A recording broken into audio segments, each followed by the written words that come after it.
The VA has issued several proposed rules recently that I'm going to try to make a few videos about. I've been talking about these proposed changes a lot with the veterans I'm working with, so I thought I might as well talk about it here too. And I'm going to start with sleep apnea. But first, I want to give some background. Now, whenever a federal agency proposes a rule, what they're doing is making it known to the public that the agency wants to create or change some federal regulations. Now, whenever the VA does this, my initial reaction is not positive. But that's not always fair. Last fall, for example, the VA used this process to add new respiratory presumptive conditions.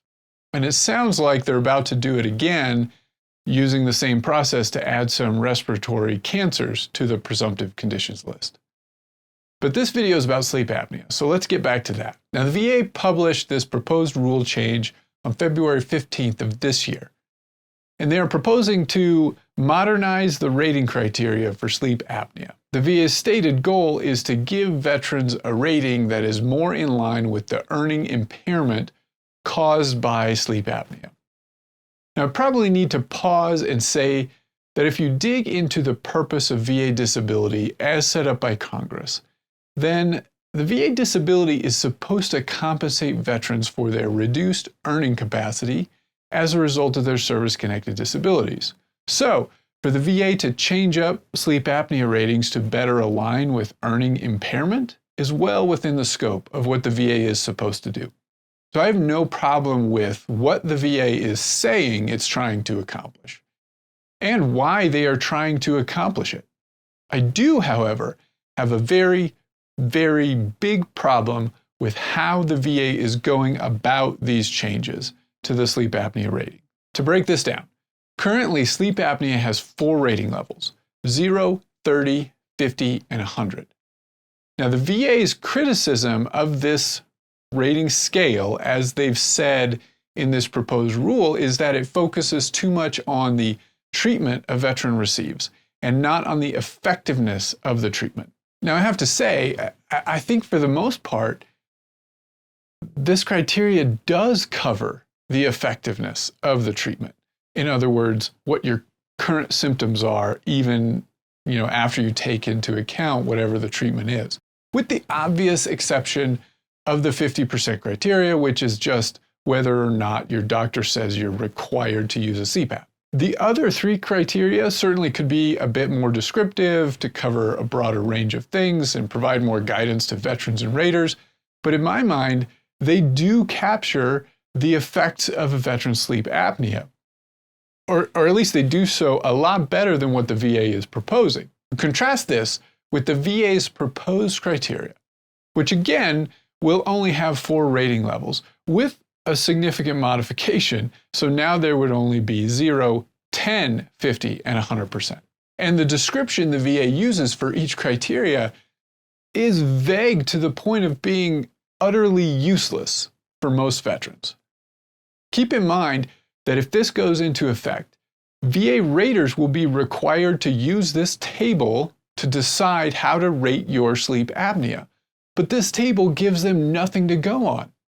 For example, note the difference between 10% and 50% is the difference between incomplete relief and treatment is ineffective. I have no idea how those 2 words, incomplete and ineffective, will be interpreted by the VA.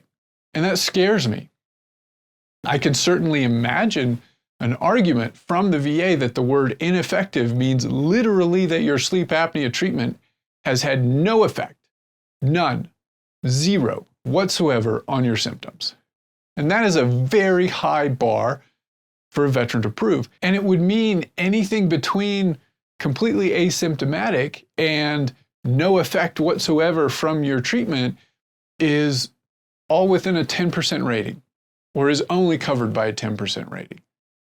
And I don't think a single 10% rating captures the wide-ranging effects of symptoms such as persistent daytime hypersomnolence.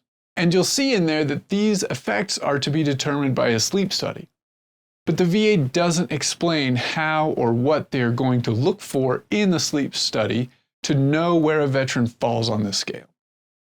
It's like they want to be able to point to an objective test, much like they do for hearing or other respiratory conditions. But you'll note that the regs for hearing ratings, for example, are extremely detailed and refer to very specific scores on very specific tests and include an eye-glazing amount of tables for reference. There's absolutely none of that here in the proposed rule. Again, it's like they want to point to a scientific test, in this case, a sleep study, but without showing anyone how they plan to use that scientific test. And on top of that, a sleep study isn't going to take into account something like how often a veteran might fall asleep at their desk because of their sleep apnea. And I'll tell you, not being able to stay awake at work is going to have a pretty big impact on someone's earning capacity. So if that's the whole point of what the VA is trying to fix, then why are they going to take that off the table? So if you couldn't guess, I am not a fan of this proposed change. I think it's going to give VA raters almost no idea of what they're supposed to do.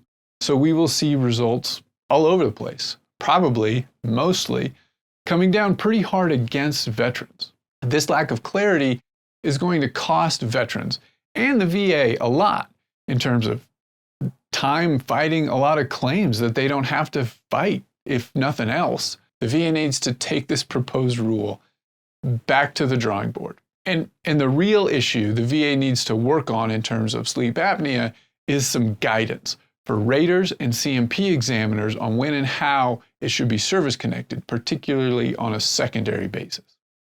But that's more than I want to get into here. Please let the VA know your thoughts on this proposed rule change using the information I'll provide below. You have to provide any comments you have on this proposed rule by April 18th, 2022. It's coming up pretty quick, so get on it.